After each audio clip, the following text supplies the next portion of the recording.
नमस्कार, आदाब, सत श्री अकाल, जय भीम, जोहार। मेरा नाम है नवीन कुमार। महाराष्ट्र की राजनीति एक बार फिर से बाल ठाकरे के युग में लौटती हुई नजर आ रही है। बीजेपी को अपना किला दरकता हुआ नजर आ रहा है, क्योंकि राज्य में दक्षिणपंथी राजनीति का एक ऐसा मुहावरा चलने वाला है जिसका आधार मुसलमानों से नफरत नहीं होगा। राज ठाकरे और उद्धव ठाकरे का एक मंच पर आना एक असंभव नहीं तो कम से कम दुर्लभ घटना तो जरूर है। एक लिहाज से बाल ठाकरे की गिरती सेहत और राजनीतिक ढलान पर जब 20 साल पहले जब दोनों भाई अलग हुए थे तो महाराष्ट्र की राजनीति की सबसे बड़ी घटना मानी गई थी, लेकिन दोनों भाइयों का मिलना उससे कहीं बड़ी घटना है। इस मिलन से अगर सबसे ज्यादा किसी की सांस अटकी हुई है तो असली शिवसेना पर कब्जा करके बैठे डिप्टी सीएम एकनाथ शिंदे की, क्योंकि राज ठाकरे और उद्धव ठाकरे के मिलने के बाद शिवसेना के कार्यकर्ताओं में जो भगदड़ मचेगी उसे थामना कम से कम सत्ता की ताकत के जोर पर तो संभव नहीं हो पाएगा। उद्धव और राज पूरे 20 साल बाद एक मंच पर नजर आए हैं। आखिरी बार 2006 में बाल ठाकरे की रैली में दोनों साथ नजर आए थे। उद्धव को शिवसेना का मुखिया बनाने के बाद राज ठाकरे ने अलग पार्टी महाराष्ट्र नवनिर्माण सेना बना ली थी। इसके बाद से ही दोनों के बीच खटास बढ़ती चली गई और एक समय ऐसा आया जब दोनों एक दूसरे का नाम तक सुनना पसंद नहीं करते थे। लेकिन 20 साल बाद जब दोनों साथ आए तो ऐसा लगा जैसे दोनों भाइयों की जुबान एक है, काम एक है और पहचान एक है, ठाकरे।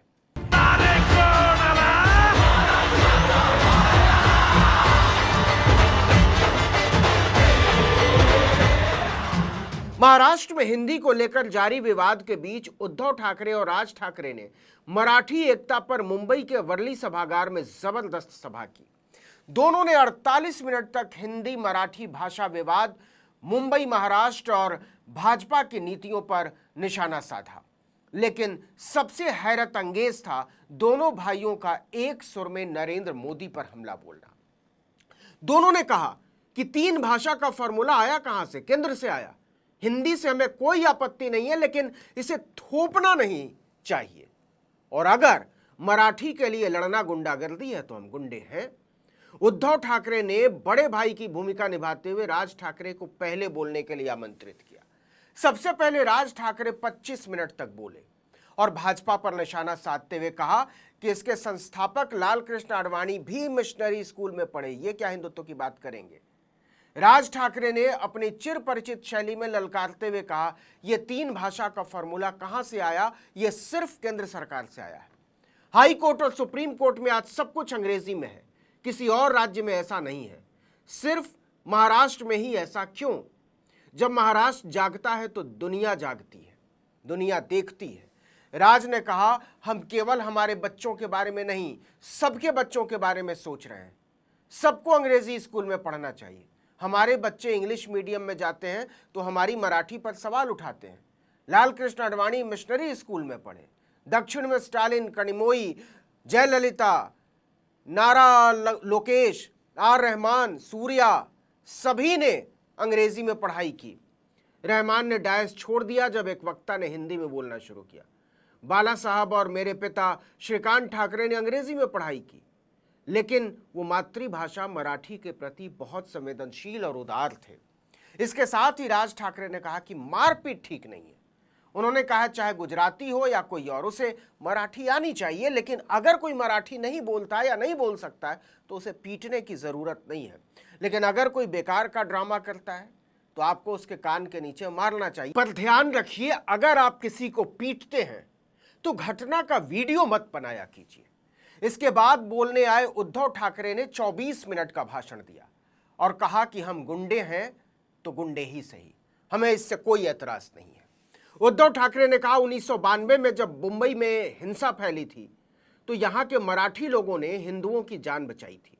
उन्होंने मुख्यमंत्री देवेंद्र फडणवीस को सीधी चुनौती देते हुए कहा कि वो गुंडागर्दी बर्दाश्त नहीं करेंगे, ऐसा कहते हैं। तो उन्हें बता देना चाहता हूं कि अगर वो मराठी पर किसी और भाषा को थोपने को लेकर गुंडागर्दी पर उतरेंगे तो फिर हम भी मराठी के लिए गुंडे हैं।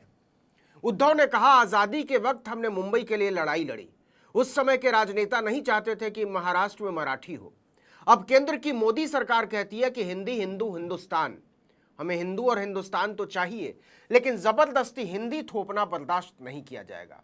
आपकी 7 पीढ़ियां भी अगर हम पर हिंदी थोपेंगी तब भी हम ऐसा नहीं होने देंगे। उद्धव ठाकरे ने कहा, आज कई बाबा ज्योतिषी व्यस्त हैं। कोई हमारी कुंडली देख रहा है ये जानने के लिए कि राज और उद्धव साथ आएंगे या नहीं। हम दोनों ने इसका अनुभव किया है कि किस प्रकार हमारा इस्तेमाल करके फेंक दिया जाता है, लेकिन आज हम दोनों साथ हैं। हम दोनों भाइयों के बच्चों के स्कूल के बारे में बहुत सारी बातें कही गई, लेकिन हम पूछना चाहते हैं कि नरेंद्र मोदी किस स्कूल में पढ़े थे, उनको बताना चाहिए। इसके बाद से महाराष्ट्र की पूरी राजनीति में इसी बात की चर्चा है कि आगे क्या होने जा रहा है। और सबसे बड़ी चर्चा एकनाथ शिंदे का क्या होगा, उनकी राजनीति बचेगी या साफ हो जाएगी। क्योंकि सीटें उनकी चाहे जितनी आ गई हों, लेकिन उद्धव ठाकरे और राज ठाकरे के एक साथ खड़े होने से बहुत सारी चीजें नए सिरे से परिभाषित होंगी।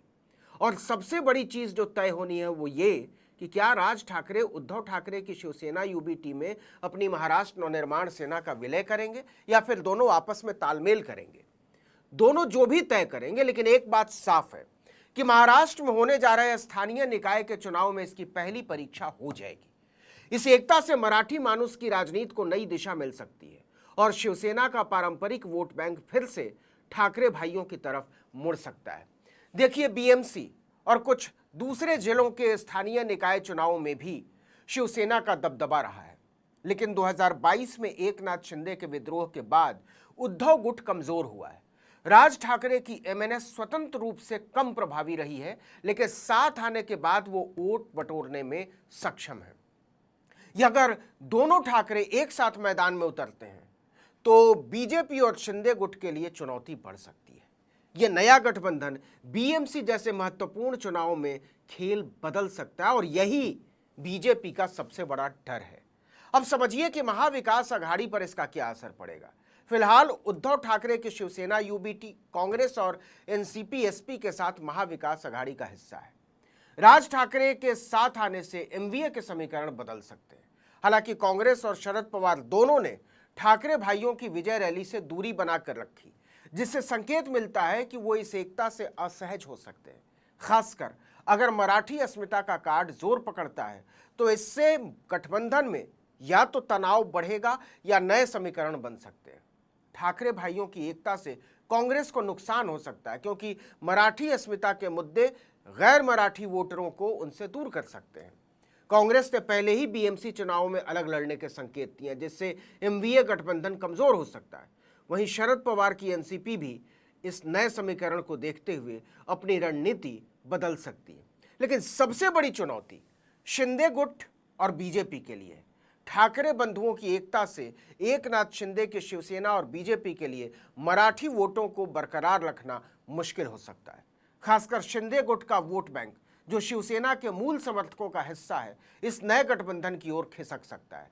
बीजेपी की मुंबई में बढ़ती पकड़ भी कमजोर हो सकती है, क्योंकि मराठी अस्मिता और हिंदुत्व का संयुक्त चेहरा ठाकरे बंधुओं को मजबूत बनाएगा। उद्धव की संगठनात्मक क्षमता और राज की फायर ब्रांड छवि मिलकर शिवसेना को पहले जैसी ताकत दे सकती है। लेकिन एक लाइन में कहें तो राज ठाकरे और उद्धव ठाकरे के साथ आने के बाद इस सवाल का जवाब सबको मिल गया है कि बाल ठाकरे की विरासत का सबसे बड़ा और असली दावेदार कौन है। इस वीडियो में इतना ही, लेकिन अगर आपने आर्टिकल 19 इंडिया को अब तक सब्सक्राइब नहीं किया तो फौरन कर दीजिए, बेल आइकॉन दबाइए, घंटी जैसी आकृति लाइक कीजिए और कमेंट करके बताइए हमारा वीडियो आपको कैसा लगा। हमारा ट्विटर हैंडल है article19_India और मेरा ट्विटर हैंडल है नवीन जर्नलिस्ट। नमस्कार।